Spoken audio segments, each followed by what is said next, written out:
Welcome my dear students. আজ আমি অষ্টম শ্রেণীর রায় ও মার্টিন প্রশ্নবিচিত্রার 2025 সালের দ্বিতীয় পর্যায়ক্রমিক মূল্যায়নের ভৌত বিজ্ঞানের 215 নম্বর পেজের 4 নম্বর স্কুলের প্রশ্নগুলি সলভ করব।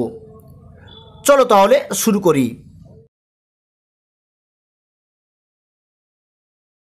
অষ্টম শ্রেণীর রায় ও মার্টিন প্রশ্নবিচিত্রার ভৌত বিজ্ঞানের 215 নম্বর পেজের 4 নম্বর স্কুলের প্রথমে কী আছে? Physical science. একের দিকে আছে সঠিক উত্তরটি নির্বাচন করো। একের দিকে আছে কোন পদার্থের আপেক্ষিক তাপ সবচেয়ে বেশি? এর উত্তরটা হবে ডি, জল। একের দুয়ের দাগ হিমমিশ্র হলো, এর উত্তরটা হবে সি, বরফ ও নুনের মিশ্রণ। একের তিনের দাগ গ্যালভানাইজেশন পদ্ধতিতে লোহার উপর কোন ধাতুর প্রলেপ দেওয়া হয়? এর উত্তরটা হবে এ, জেটেন। একের চারের দাগ প্রকৃতিতে ঊর্ধ্বাকাশ ও ভূপৃষ্ঠের মধ্যে বিভব পার্থক্য বজায় রাখে, এর উত্তরটা হবে সি, বজ্রপাত। একের পাঁচের দাগ কিউপ্রিক নাইট্রেটকে উত্তপ্ত করলে যে বাদামি বর্ণের গ্যাস নির্গত হয় সেটি হলো, এর উত্তরটা হবে সি, নাইট্রোজেন ডাইঅক্সাইড। একের ছয়ের দাগ জলে অ্যামোনিয়াম ক্লোরাইড দ্রবীভূত করলে যে বিক্রিয়া ঘটে সেটি হলো, এর উত্তরটা হবে ডি, তাপগ্রাহী রাসায়নিক পরিবর্তন। এরপরে দেখো দুয়ের দাগে সংক্ষিপ্ত উত্তর দাও। দুয়ের একের দাগ 100 ক্যালোরি তাপ যোগ করে 5 গ্রাম জলের উষ্ণতা কত ডিগ্রি সেলসিয়াস বাড়বে? আমি যে উত্তরটি দেখিয়ে দিলাম এটা তোমরা তুলে নাও। দুয়ের দাগ Fe plus Cu 2 equal to Fe 2 Cu প্রদত্ত বিক্রিয়ার কোনটি জারক ও কোনটি বিজারক? আমি যে উত্তরটি দেখিয়ে দিলাম এটা তোমরা তুলে নাও। দুয়ের তিনের দাগ একটি পদার্থের উদাহরণ দাও যা একটি ধনাত্মক অনুঘটক এবং কঠিন জারক, এর উত্তরটা হবে MnO2। দুয়ের চারের দাগ এমন একটি পদার্থের নাম করো যার গলনাঙ্ক ও হিমাঙ্কের মান আলাদা, এর উত্তরটা হবে মোম। দুয়ের পাঁচের দাগ লোহার উপর নিকেলের প্রলেপ দিতে লোহাকে ব্যাটারির কোন মেরুতে যুক্ত করতে হবে? এর উত্তরটা হবে লোহাকে ক্যাথোড হিসেবে ব্যবহার করতে হবে। দুয়ের ছয়ের দাগ তড়িৎ বিশ্লেষণে কোন শক্তিতে রূপান্তরিত হয়? এর উত্তরটা হবে তড়িৎ বিশ্লেষণে তড়িৎ শক্তি রাসায়নিক শক্তিতে রূপান্তরিত হয়। তিনের একের দাগ তুমি যে বাড়িতে থাকো তার দেয়ালগুলি এবং ছাদ যদি টিনের হতো তবে কি কি সুবিধা হতো আর কি কি অসুবিধা হতো? এর উত্তরটা হবে সুবিধা, টিন সহজে মেরামত করা যায়, হালকা হওয়ার কারণে দ্রুত নির্মাণ করা যায়। অসুবিধাগুলি হলো বৃষ্টির সময় অনেক শব্দ হয়, টিনে মরিচা ধরে, সুরক্ষার জন্য নির্ভরযোগ্য নয়, সহজে ভেঙে যেতে পারে। তিনের দুয়ের দাগ বজ্রপাতের সময় প্রচুর শক্তি উৎপন্ন হয় কেন? আমি যে উত্তরটি দেখিয়ে দিলাম এটা তোমরা তুলে নাও। তিনের দাগ থার্মোফ্লাক্সের দুই দেওয়ালের মধ্যবর্তী স্থান বায়ুশূন্য থাকে কেন? এর উত্তরটা হবে থার্মোফ্লাক্সের দুই দেওয়ালের মধ্যবর্তী স্থান বায়ুশূন্য থাকে কারণ কাঁচপাত্রের দুটি দেওয়াল বায়ুশূন্য থাকায় পরিবহন ও পরিচালন পদ্ধতিতে বাইরের থেকে তাপ ভিতরে যেতে বা ভিতর থেকে তাপ বাইরে আসতে পারে না।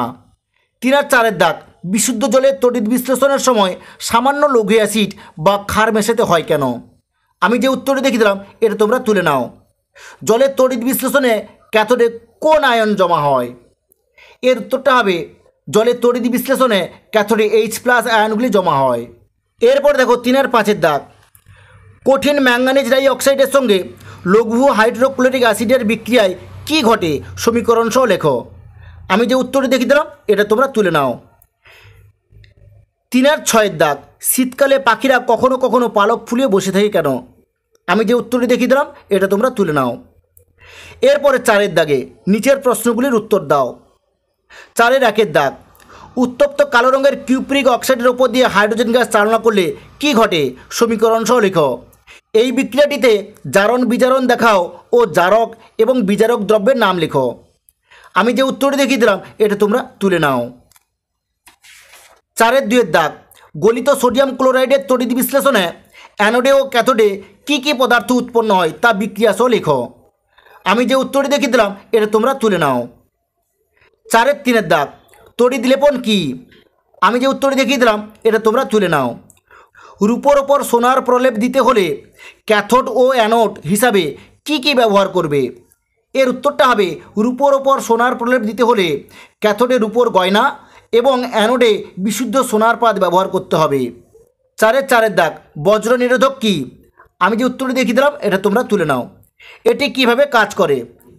আমি যে উত্তরটি দেখিয়ে দিলাম এটা তোমরা তুলে নাও। এরপর দেখো লাইফ সায়েন্স। একে দেখেছে সঠিক উত্তরটি নির্বাচন করে লেখো। একের দাগ, স্মল পক্স হলো, এর উত্তরটা হবে সি, ভাইরাস ঘটিত রোগ। দুয়ের দাগ, প্রদত্ত কোনটি মাইনর কার্পের উদাহরণ? এর উত্তরটা হবে ডি, বাটা। তিনের দাগ, প্রদত্ত কোনটি মুরগির মাংস উৎপাদনকারী জাত নয়? এর উত্তরটা হবে এ। এরপর দেখো দুয়ের দাগ, সত্য অথবা মিথ্যা লেখো। একের দাগ, কালাজ্বরের অপর নাম হলো রেড প্লেগ, এটি মিথ্যা হবে।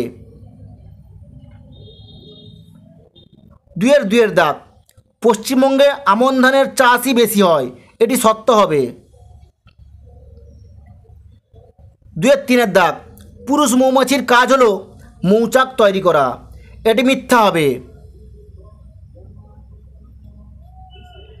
এরপর দেখো তিনের দাগ, শূন্যস্থান পূরণ করো। একের দাগ, ডাল জাতীয় গাছের মূলের অর্বুদে ড্যাশ নামক এক ধরনের মিথজীবী ব্যাকটেরিয়া থাকে। এর উত্তরটা হবে রাইজোবিয়াম। দুয়ের দাগ, ড্যাশ মেশিনের সাহায্যে ফসল তোলা, মাড়াই এবং ঝাড়াই সবই করা যায়। এর উত্তরটা হবে কম্বাইন হারভেস্টার। তিনের দাগ, ড্যাশ ইঞ্জেকশন দেওয়ার ফলে স্ত্রী মাছ ডিম আর পুরুষ মাছ শুক্রাণু নিঃসরণ করে। এর উত্তরটা হবে পিটুইটারি। এরপরে দেখো চারের দাগে, এ স্তম্ভের সঙ্গে বি স্তম্ভের সম্পর্ক স্থাপন করো। এ স্তম্ভ, বি স্তম্ভ। একের দাগে, পোলিও, এর উত্তরটা হবে সি, ভাইরাস ঘটিত রোগ। দুয়ের দাগ, 2,4-D, এর উত্তরটা হবে ডি, আগাছানাশক। তিনের দাগ, ঘেঁষরুই, এর উত্তরটা হবে বি, বহিরাগত কার্প। এরপরে দেখো পাঁচের দাগ, সংক্ষিপ্ত উত্তর দাও। একের দাগ, এনপিকে সারের পুরো নাম লিখো। এর উত্তরটা হবে এনপিকে সারের পুরো নাম এনতে নাইট্রোজেন, পিতে ফসফরাস, কেতে পটাশিয়াম। দুয়ের দাগ, এপিয়ারি বলতে কী বোঝো? এর উত্তরটা হবে মৌমাছি পালন করার জন্য মৌমাছিদের যে প্রাকৃতিক বা কৃত্রিম থাকার জায়গা ব্যবহার করা হয় সেটাই হলো মধুমক্ষিশালা বা এপিয়ারি। তিনের দাগ, দুটি ভিটামিনের নাম লেখো যা মুরগির ডিমে পাওয়া যায়। এর উত্তরটা হবে মুরগির ডিমে পাওয়া যায় ভিটামিন এ ও বি। ঠিক আছে, আজ এই পর্যন্ত। নেক্সট ভিডিওতে আমি 5 নম্বর স্কুলের প্রশ্নগুলি সলভ করব।